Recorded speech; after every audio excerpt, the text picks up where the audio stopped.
y después crece y da un buen fruto, Señor.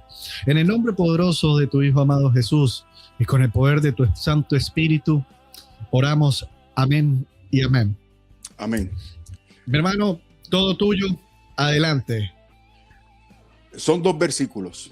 Evangelio según San Mateo, capítulo 28, versículos 16 y 17, aunque también vamos a mirar el contexto a lo largo de este intercambio. Dice: pero los 11 discípulos se fueron a Galilea, al monte donde Jesús les había ordenado. Cuando lo vieron, lo adoraron, aunque algunos dudaban. Leí de la Reina Valera 1995. Miren, mis hermanos, a tono con este pasaje, vamos a ver que Dios nos permite dudar. Que nos permite dudar, porque dudar no siempre significa que no se tiene fe o que no se cree en Jesucristo. Dudar no significa necesariamente que has perdido tu salvación. Escucha bien, no es pecado dudar siempre y cuando esa duda sea el resultado de un evento en tu vida que te desconcierta y para el cual no tienes explicación lógica, y siempre y cuando recurras eventualmente a Jesucristo. O sea que Dios no te va a descalificar porque simplemente tú no puedas sobrellevar un misterio o una vicisitud que te supera por ser sobrenatural o inexplicable. Fíjate en este caso, que los discípulos del Señor, a ellos les pasó lo mismo. En Mateo 28, 16, 17, como hemos leído. Fíjate que ahí los discípulos ven al Señor resucitado, lo están viendo, lo reconocen, saben que es Él, lo están mirando.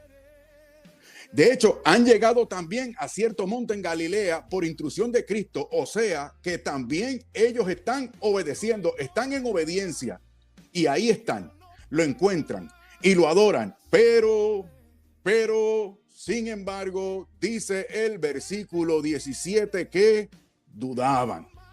Entonces, aquí la disyuntiva es, mis queridos hermanos, ¿cómo es posible escuchar al Señor, ver al Señor, estar en obediencia, adorar al Señor y a la misma vez dudar? ¿Cómo es eso posible? Mira, aquí la cuestión es si dudaban que fuera su maestro que había muerto, o si ellos eran capaces de entender cómo era posible o cómo se había llevado a cabo esa resurrección. Eso era lo inexplicable para ellos. Por eso estaban desconcertados y se movieron momentáneamente a la duda. Y todo esto enmarcado en el relato de la Gran Comisión. Fíjate en el contexto, los versículos del 16 al 20. O sea, que a pesar de la aparente duda aparente duda de ellos, el Señor los comisiona.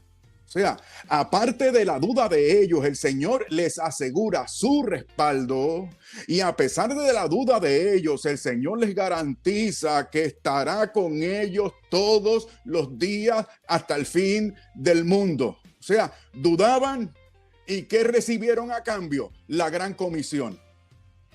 No hubo recriminación de parte del Señor en ese momento, sino la comisión. Vayan por todo el mundo, prediquen este evangelio a toda criatura, bautizándoles en el nombre del Padre, del Hijo y del Espíritu Santo, enseñándoles a guardar todo lo que yo les he mostrado. Y he aquí, yo estaré con ustedes todos los días hasta el fin del mundo. Entonces, yo no sé qué te parece esto, pero a mí me parece una tremenda buena noticia. Me parece una buena noticia porque nosotros que no tenemos una fe perfecta, nosotros los que dudamos y muchas veces desesperamos y nos confundimos, no estamos por eso reprobados ni condenados, Porque a pesar del desconcierto, a pesar de nuestra incapacidad para entender y explicarlo todo, el Señor Jesús sigue, sigue con nosotros, sin retirarnos su llamado, sin retirarnos su cuidado, sin retirarnos su respaldo y su salvación. Alabado sea Jesucristo.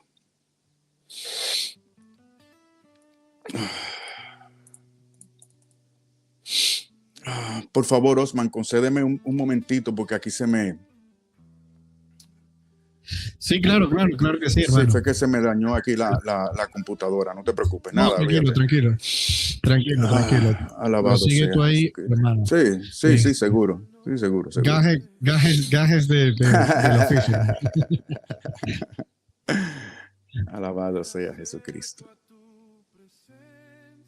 Mira, como quiera, este hecho que aparentemente contradictorio de reconocer, adorar y dudar al mismo tiempo, ha provocado que algunos estudiosos hayan variado las palabras del texto original para excusar a los discípulos que dudan.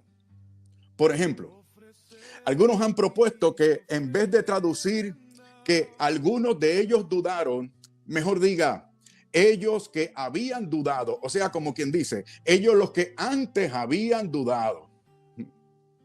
Pero mira, es que no hay que excusarlos. Los discípulos eran hombres como tú y como yo. Otros han propuesto que los que dudaron no eran algunos de los 11 discípulos, sino otras personas del rango exterior de discípulos. O sea, otros hermanos que estaban con ellos. Sin embargo, eso no se puede deducir del contexto del pasaje. O sea, que lo más probable es que esos que dudaban, aunque veían y adoraban, eran de los 11 discípulos a los que específicamente se refiere nuestro texto. No hay que excusarlos, vamos a identificarlos con nosotros y vamos a identificarnos con ellos también. O sea, en este grupo de los que tratan de excusar a los discípulos, tenemos, por ejemplo, una Biblia católica que se llama la Biblia de Navarra. Esa Biblia que recurre a una imprecisión tremenda para excusar a los discípulos, ¿okay? O quizás para hacer el texto menos escandaloso. Esa Biblia traduce así. Mira cómo traduce. Y en cuanto le vieron, le adoraron, pero otros dudaban. Y así abren el texto para que se pueda pensar que los supuestos incrédulos no tengan que ser necesariamente los discípulos. Sin embargo, del texto mismo se desprende que los que dudaron fueron del grupo de los 11 discípulos. No los excusemos a ellos, ni nos excusemos a nosotros. Mira, estamos todos cortados con la misma tijera, como decimos en mi país. Pues bien, estudiando esto, repasé el comentario de una Biblia que me gusta mucho, una Biblia de estudio que se llama la Biblia de Estudio Teología Bíblica. Entonces ellos comentan esta situación en este pasaje sobre esa duda y el texto. Ellos usan la Nueva Versión Internacional que dice: lo adoraron, pero algunos dudaban. Y mira lo que comentan, miren lo que comentan estos expertos en esa Biblia de teología bíblica. Dice, voy a citar: también podría traducirse: lo adoraron, pero dudaban, que es lo que ellos prefieren. Siguen diciendo: no es difícil imaginar que ante un suceso tan extraordinario como una resurrección, todos o alguno de los discípulos confesaran la deidad de Jesús y al mismo tiempo, fíjate qué cosa, lo reconocen como Dios y al mismo tiempo se sienten perplejos respecto a lo que había ocurrido exactamente. ¿Ves?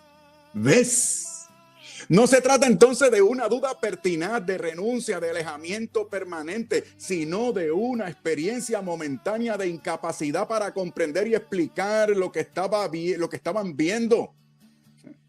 Como le puede pasar a cualquiera. Como de hecho, tú sabes que te pasa a ti y como me consta, me pasa a mí. Muy bien, ahora apliquemos esa situación a nosotros mismos para nuestro consuelo, porque esto a mí me consuela y estoy seguro que te consuela a ti también, porque este texto es profundamente revelador y nos muestra tanto la humanidad de los discípulos como la paciencia y gracia del Señor resucitado. Por eso a continuación ahora te presento dos claves para entender mejor lo que está ocurriendo en estos versículos, en este pasaje, en este contexto. Clave número 1 para entender esto mejor. ¿Qué tipo de duda es esta? Muy bien. La palabra que se traduce dudaban en el idioma original no significa incredulidad absoluta como la de los fariseos, sino más bien vacilación que impide su comprensión por la incertidumbre de un asombro que no se puede digerir en un momento dado. Mira, es la misma palabra que se usa en Mateo 14:31, cuando Pedro camina sobre el agua y comienza a hundirse. ¿Te acuerdas? Hombre de poca fe, ¿por qué dudaste? No le dijo hombre sin fe, sino hombre de poca fe, como lo soy yo también, poca fe. Bueno, pues por lo menos acuérdate de que te echaste al agua, que quisiste alcanzar al Señor, quisiste esa experiencia con Él. Y en un momento dado sopla el viento. Y ahí va tú y te sumerges, te hundes en el agua de la incredulidad. Señor, sálvame que perezco. Y en ese momento sintió la mano de su Señor que se hizo de su brazo para sacarlo de aquella incertidumbre. Poca fe, pero suficiente. Y por eso rezamos muchas veces, Señor, auméntame la fe. En ese caso, Pedro creyó, pero vaciló. Lo mismo está pasando aquí en nuestro pasaje. No es una duda rebelde, sino una reacción humana ante una revelación gloriosa que supera la comprensión inmediata. Nuestro padre en la fe, Abraham, dudó. Mira, tu mujer va a tener ese hijo, el de la promesa, el que se te ha prometido. Ay, pero esperó tanto. Empezaron a buscar atajos, otro medio, otra manera, otra forma, otra estrategia. Buscó atajos. Buscó realizar su propia agenda, asistir. Qué increíble. Ayudar al Señor Dios. Y la promesa se mantuvo firme. El Señor se mantuvo fiel, porque depende de Dios. Él nos asiste mediante el don que Él mismo nos ha conferido, que llamamos fe. Y si estamos ahí, si no nos vamos, si no caducamos, si no nos rendimos, si no nos retiramos, ahí sigue la promesa. Él sigue siendo fiel. ¿Cómo conocemos a este Señor? Nuestro Padre en la fe. Clave número 2 para entender esto un poco mejor. ¿Cómo es que adoraron y dudaron al mismo tiempo? ¿Cómo es eso? Pues mira, esta aparente contradicción refleja una experiencia espiritual auténtica y realista. A veces en nuestra vida de fe, tú sabes que buscamos, servimos y adoramos a Cristo sinceramente, pero aún luchamos con preguntas, luchamos con temores, luchamos con incertidumbres. La fe verdadera no siempre es una experiencia constante, no siempre es una experiencia constante de seguridad emocional. La fe puede estar mezclada con debilidad humana y de hecho siempre lo está, porque somos personas humanas, no somos personas celestiales o angélicas. Entonces de aquí el texto nos revela, a partir de todo esto, el texto nos revela 5 cosas importantes que yo entiendo que son maravillosas.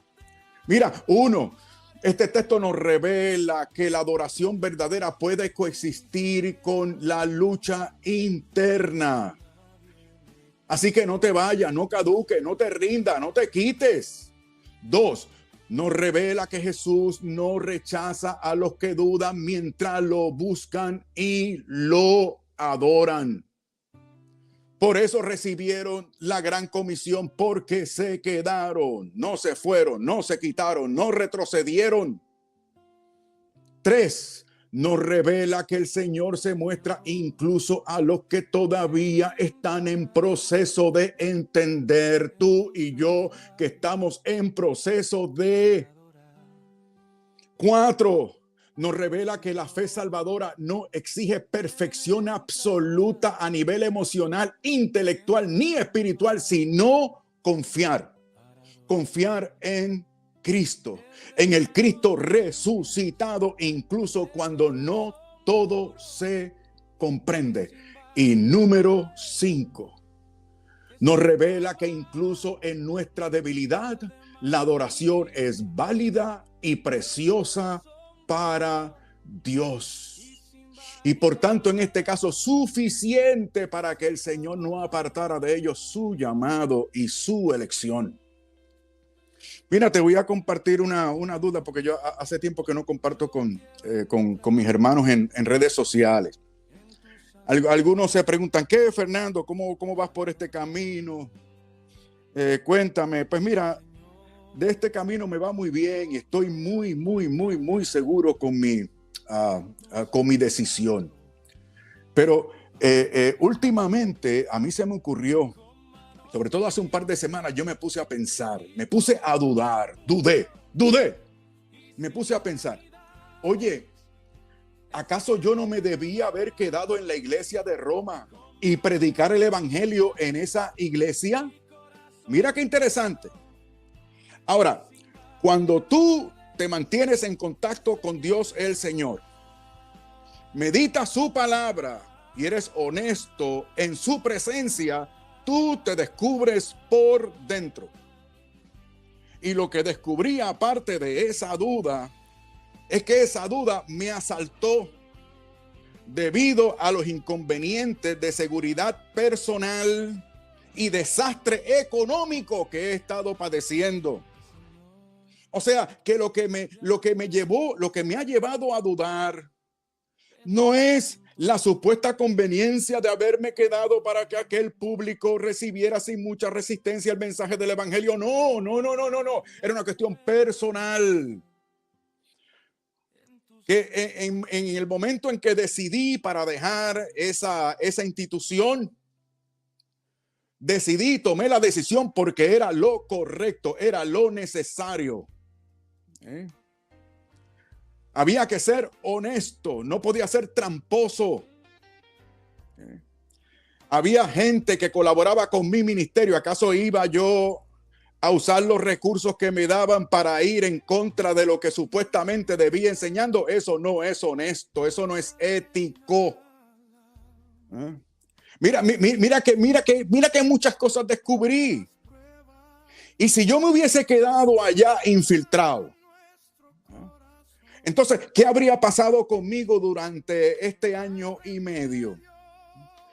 En el que, por lo tanto, no iba a poderme congregar en una iglesia de sana doctrina donde se me dispensara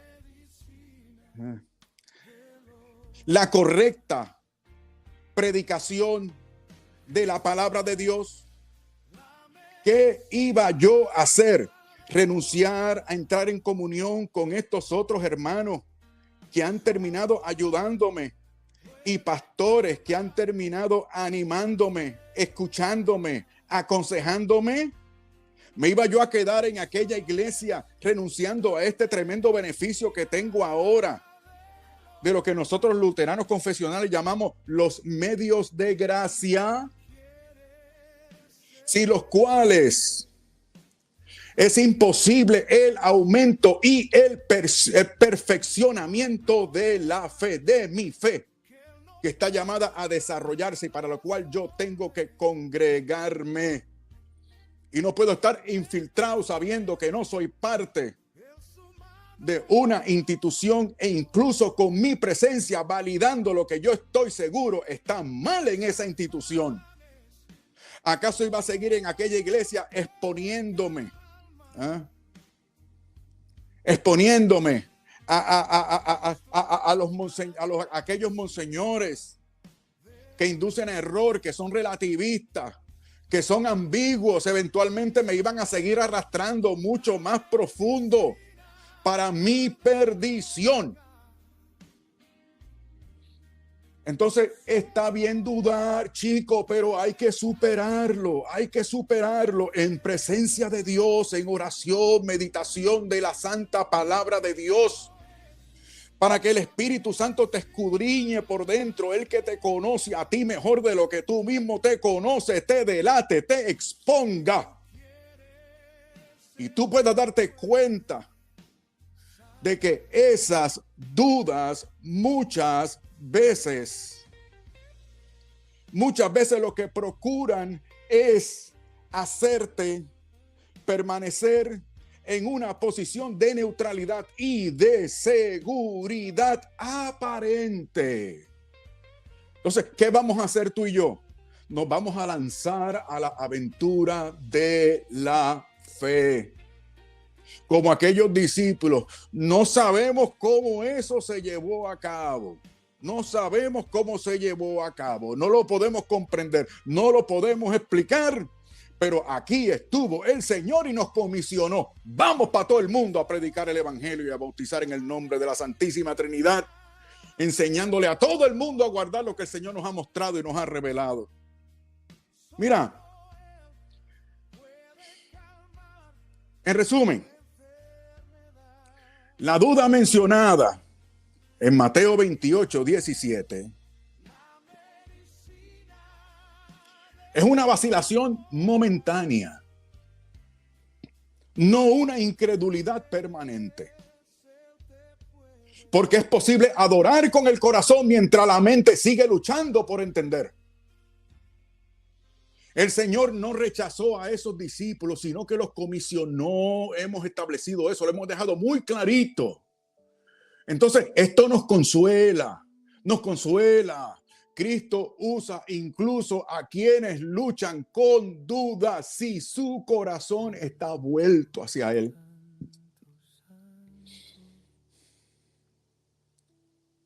Cuando estudiaba en el Seminario Evangélico de Puerto Rico, tomé la clase Filosofía de la Religión.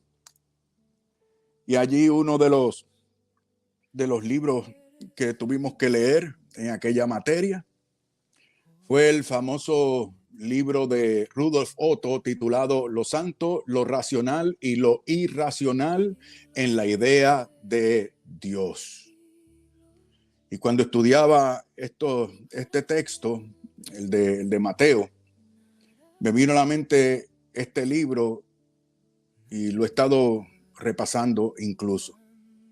Ahí el autor, Rudolf Otto, nos explica que una experiencia religiosa auténtica no puede reducirse a categorías racionales.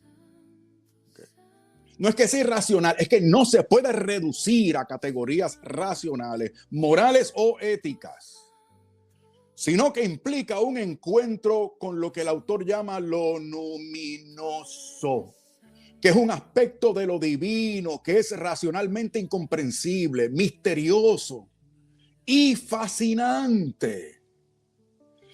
Es un misterio tremendo y fascinante que te atrae y te repele, y al mismo tiempo mostrándote al totalmente otro, que es todopoderoso, el santo Dios. Mientras te muestra tu incapacidad para tenerlo, para poseerlo, para comprenderlo y para amarlo como Él se merece.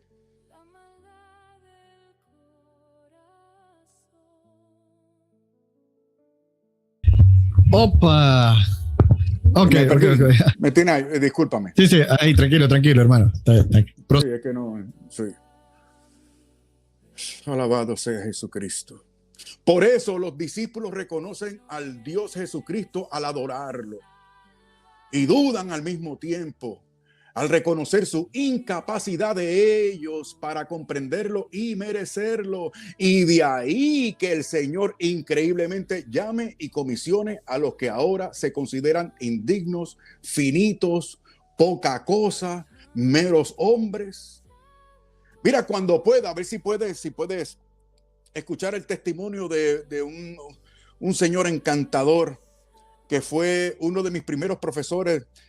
Recuerdo aquella clase era la primera teología sistemática que tomaba después de lo que se llama en Estados Unidos el bachillerato.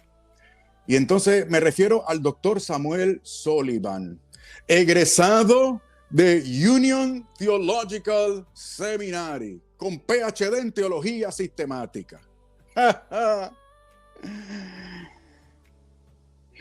Union, top de los top, tremenda institución. Y entonces un ambiente de teología liberal protestante, por cierto. Y entonces un profesor que de seguro se comenzó a llevar mucho con él, le decía al doctor Sullivan: oye, tú vas a seguir siendo pentecostal. Los pentecostales creen en milagros. ¿Tú crees en eso? Tú todavía estás en eso. Pero ven acá y esto, y lo otro, y lo otro, y lo otro. Y entonces Sullivan no se perdió ni en excusarse, ni en defenderse. Sullivan lo que le dijo fue: mire, profesor, cuando yo me gradúe el mes que viene, yo le voy a decir a usted, en la noche de graduación, yo le voy a decir a usted por qué yo sigo creyendo en milagros. Muy bien, lo dejaron así. Llegó la noche de graduación y cuando está en el festejo, efectivamente, Sullivan logró su grado. Se le acerca el profesor y le dice: ahora, Samuel, dime, ¿por qué tú sigues creyendo en milagros? Y Samuel, ahora el doctor Sullivan, le dijo a aquel profesor: mire, profesor, yo sigo creyendo en milagros porque hoy Union Theological Seminary le acaba de dar un grado de doctor a un retrasado mental. Escúchame. El doctor Samuel Sullivan tenía un diagnóstico comprobado y verificado de retardación. El Señor lo sanó de bruto, como nos ha sanado a muchos de nosotros. Indignos, finitos, pocas cosas, meros hombres.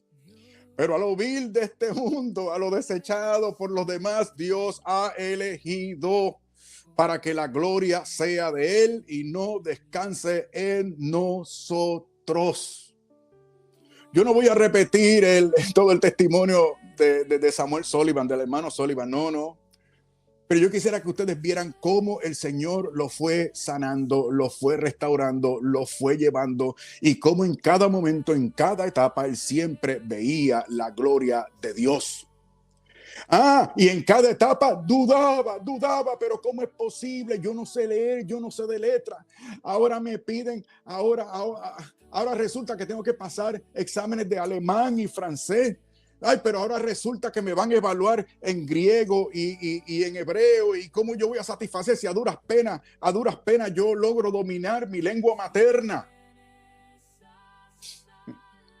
Mira, a veces, aunque sabemos quién es Cristo, aunque sabemos de su sacrificio y su poder, nos asaltan las dudas, el desconcierto. Y hasta sentimos que no podemos entenderlo todo, pero hoy te quiero decir que la fe en Cristo no depende de que lo comprendas todo, sino de confiar de corazón en quién Él es y lo que Él hizo por ti y en tu lugar durante toda su vida, desde que se encarnó en el seno de su madre. Y en su pasión y muerte vergonzosa en aquella cruz y después de su resurrección y ascensión en gloria a la diestra del Padre para seguir intercediendo por ti. Mira, dejemos una cosa bien clara. Dudar no te hace menos cristianos. O menos cristiano, perdón. Los discípulos que caminaron con Jesús lo vieron hacer milagros y hasta lo vieron resucitado y aún así dudaron. Eso nos muestra que las dudas son parte de nuestra humanidad. A veces miramos las circunstancias, problemas de familia, el trabajo, la salud y nos preguntamos, ¿dónde rayos está Dios en esto? Realmente nos preguntamos, ¿realmente está vivo? ¿Realmente está en control? Pero fíjate, Jesús no los regañó ni desistió o se rindió con sus discípulos porque dudaban. Al contrario, en el versículo siguiente, Mateo 28:18, Jesús le dice, toda autoridad me ha sido dada en el cielo y en la tierra. Esto es tremendo. Jesús no necesita que lo entendamos todo para demostrarnos que Él es el Rey de Reyes y el Señor de Señores y que estará con nosotros todos los días hasta el fin del mundo. Escucha, my friend, Dios no ha acabado contigo. Él no hace malos negocios y tú, quiero que sepa, le ha salido muy caro, carísimo. Tú costaste, por ti pagaron la preciosa sangre de su Hijo, del Hijo unigénito de Dios, nuestro Señor Jesucristo. Él murió por ti, se dio todo por ti sin reservarse nada. Y tú te crees que el Señor ha acabado contigo. ¿De verdad tú crees que el Señor ha acabado contigo? Pues mira, no. Y la evidencia es que todavía estás respirando. A ver, compruébalo. Inhala y exhala. Estás respirando, estás vivo. Por lo tanto, el Señor no ha acabado contigo. La Biblia nos anima a enfrentar las dudas con fe.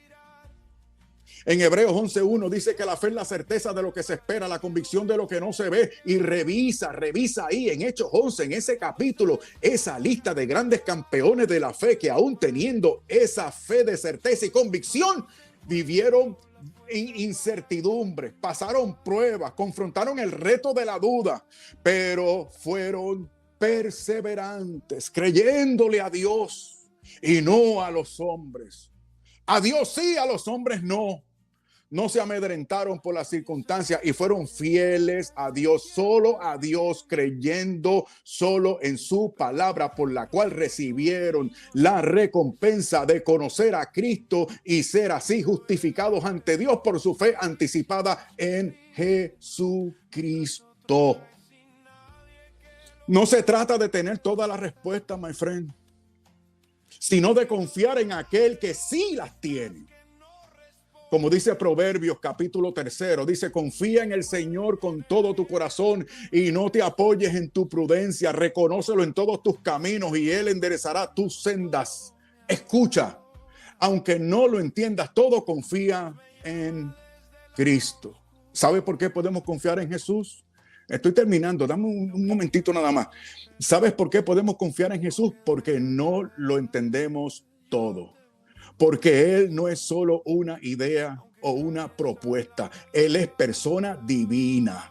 Es el Hijo de Dios que se hizo hombre, vivió sin pecado, murió en la cruz por nosotros y resucitó al tercer día. Evangelio según San Juan capítulo 14, Él dice, yo soy el camino y la verdad y la vida. Nadie viene al Padre sino por mí. Él no es un concepto complicado. Él es el Salvador que nos ama y nos dio vida, entregándola de Él. ¿Escuchaste bien el texto? Él es la verdad. Él es la verdad que te da certeza, que te da seguridad. Él es lo correcto. Él es el camino, no te desvíes, sigue por ese camino. Él es la vida, lo demás es ilusión, lo demás es engaño, lo demás es muerte. Por eso te advierto, no te dejes impresionar por los que ocupan posiciones de poder eclesiástico, ni tampoco te dejes impresionar por lenguajes rebuscados que no llegan a ningún sitio claro y específico, ni te dejes impresionar por títulos académicos. Nadie necesita tener títulos académicos o eclesiásticos para hablar de su experiencia con Jesús. A la porra con los títulos entre nosotros. Solo necesitamos un corazón que confíe en Él. Como dice el santo apóstol en 2 de Corintios capítulo 4, tenemos este tesoro en vasos de barro para que la extraordinaria grandeza del poder sea de Dios y no de nosotros. Porque no se trata de nuestra capacidad, sino de la grandeza de Cristo en nosotros. Así que cuando sientas que no puedes explicarlo todo, cuando sientas que no puedes contar o explicar las cosas porque no las comprendes muy bien. Hay cosas que sí puedes explicar muy bien, que Jesús nos ama, que murió por todos nosotros para el perdón de todos nuestros pecados y que vive. Él está vivo para dar esperanza de vida eterna a todo aquel que cree en Él, confiando solamente confiando en Cristo y en sus méritos para la salvación. Solo Él es el Señor. Y cuando te sientas incompetente, indigno por tu pasado, repasa la vida de aquellos discípulos de los que hemos estado hablando hoy. Ten en cuenta su pasado de ellos con imperfecciones, cobardía, errores de juicio, falta de formación teológica, dominio de las letras. Y fíjate de que el Señor los restituyó, los preparó y los envió y los respaldó con la sabiduría y la fuerza del Espíritu Santo. Porque se te está permitido dudar, pero no se nos está permitido quedarnos quietos. Entonces, ven a Cristo, confía en Él y muévete a compartirlo con otros sin dejarte avergonzar. Escúchame, esto es lo último que te digo, sin dejarte avergonzar o intimidar por nadie que se refiera a tu pasado, porque ahora eres una nueva criatura. Las cosas viejas pasaron, ahora todo es hecho nuevo. Gracias por su atención. Rayos, hermano. Rayos. La verdad que estoy sumamente tocado con la palabra que ha compartido mi hermano Fernando. De verdad.